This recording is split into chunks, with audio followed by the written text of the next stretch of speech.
evolve in biology and hence in life. So it is a continuity. It is a fuzziness. It is not A plus B, C or whatever. It is something that continuously moves a bit more, a bit less. It's if you want to, it is not Boolean. So it is not plus, minus, more. Okay, good.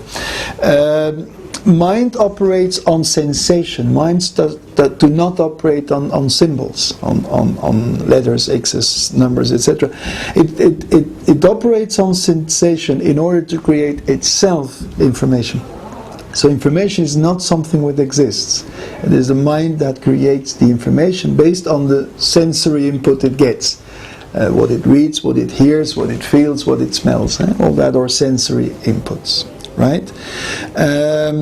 Sensing, the word sensing, is acting and cognition that go together. So sensing is you cognize, you know something, but at the same time you act, which again refers to the concept of enacted cognition of Verwella.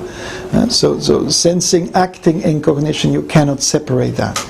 So if you wouldn't sense, somebody wouldn't hear, who wouldn't see, who wouldn't smell, who wouldn't do anything.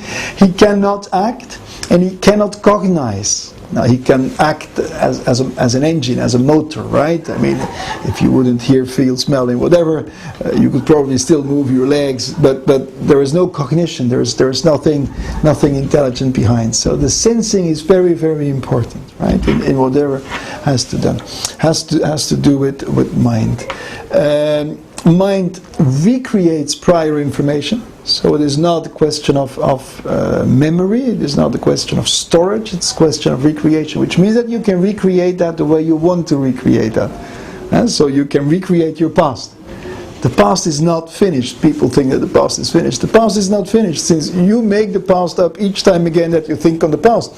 Like many people that did their military service think it's the best time of their life. It was not. But that's how they want to remember it. And that is a very strong, dangerously strong capacity of the mind, right? That it remakes the past. It tends to be embodied as a collection of relatively independent modules, and again in that creation, that connectionism between all those modules, there's a lot of sense making. So you remake, again it's the same element, you remake each time sense out of things you remake the past. A mind as an action selection mechanism of autonomous agents is implementable on machines to a certain degree.